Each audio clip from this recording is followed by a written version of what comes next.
Hello and welcome back, guys. Today we're gonna take a look at my perfect suppression Shadowhunter build. Take 3.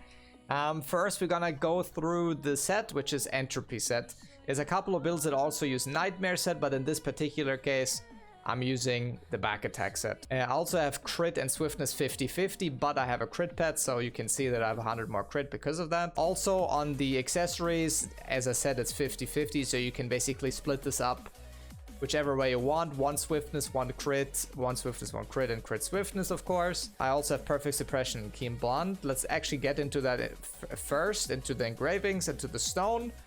We have adrenaline, grudge. You always want an adrenaline stone, preferably, because adrenaline can be used later on as a level 2 engraving, and the only way to do that is with a 7. So technically, if you get a 9-7 stone, or if you're working on a stone, having the secondary stat be adrenaline is really good. Then we have my engravings. This will change a little bit once we get ancient gear, or if you have a 9-7 stone. So essentially what you want to do is you want to have grudge, keen blunt. You can swap this one out with curse doll as well if you have curse doll.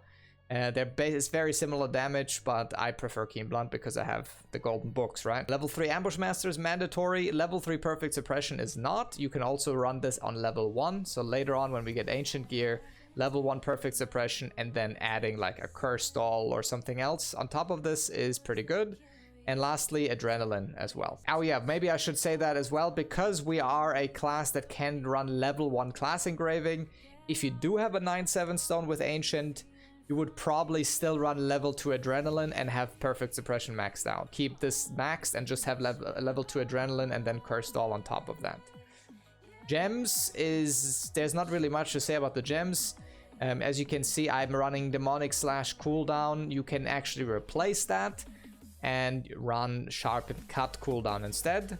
Sharpen cut damage instead. If you don't really care about the demonic slash cooldown, the rest is pretty self-explanatory. Howl cooldown, cruel cutter both, thrust impact both, demolition both, and decimate both. As I said, if you want to play something with a little bit more damage output, you could do demonic slash, or you could remove a demonic slash and instead get sharpened cut damage. And then we have the card set. This one also depends on what you have. I have Light of Salvation 18. Obviously Light of Salvation 30 is what you want. Or you could also run Lost Wind Cliff for the crit rate, right? Lost Wind Cliff set is also pretty good. Do I have it here? I do have it here as well. So, but I'm running Light of Salvation 90% of the time. For the tripods, is also very self-explanatory. I'm just gonna hover over all of them real quick. Level 5 Earth Attack, level 5 Encroachment. Then here everything level 5. Here only the Encroachment. Here everything that can be level 5.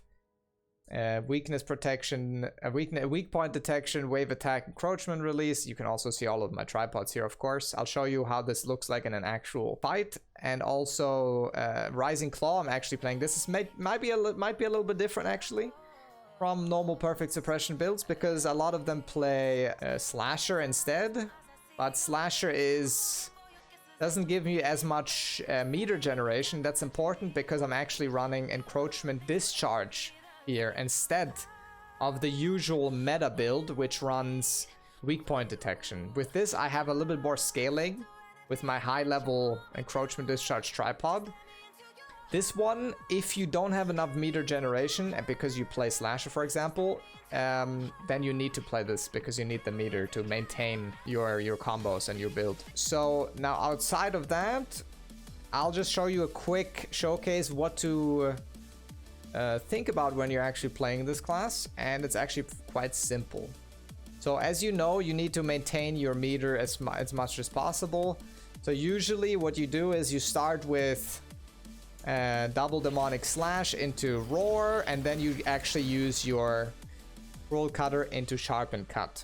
Now why is this important? Because I'm playing conviction judgment runes on these, and if you know how this works, essentially you proc conviction with cruel cutter and then you proc it again with judgment, and therefore you have a 6-second window where you recover mana and where every ability afterwards is off cooldown or has lower cooldown. You always want to start with these two when it comes to your damage combo, right? But obviously you need some meter first to actually use the encroachment release on cruel cutter, so that's why we start with double demonic slash into howl, which is usually enough to get the encroachment release to actually be usable.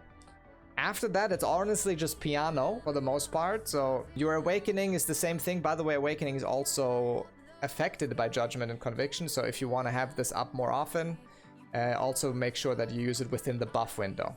Okay.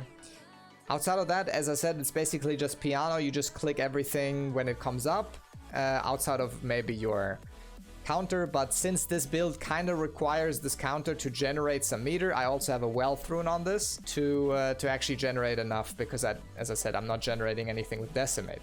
Also decimate, I'm using a focus rune. That's kind of important, because sometimes you can run out of mana if you don't play the nightmare build, right?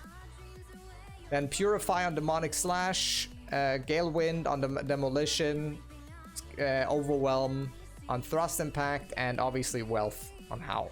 Right? I'll just do a quick showcase of what that would look like in an actual fight. You could always use, it's very important actually that you don't miss your ultimate.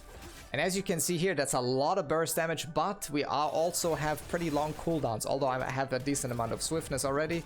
So sometimes you will have some downtime when you do things like Hungalanium or something like that.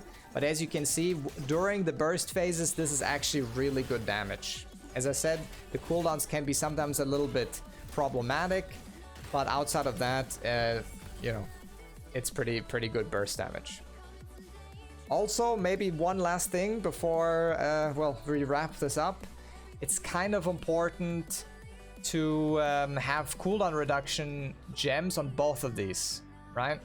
Because if you use judgment and conviction runes, or conviction and judgment in this case, you want these to always be at the same cooldown so you can use them together, right? And luckily, Cruel Cutter and Sharpened Cut is 18 seconds, but if you have two different cooldown gems on these, then it can be a little bit iffy. So that's probably the last tip I'll give you. Outside of that, it's really important that you hit your awakening with this build, because as I said, I have a little bit less meter gain because I'm not playing meter gain on Decimate. And that's basically it. Thanks for watching. Hope this helped. If you have any questions, leave them in the comment section down below. Peace.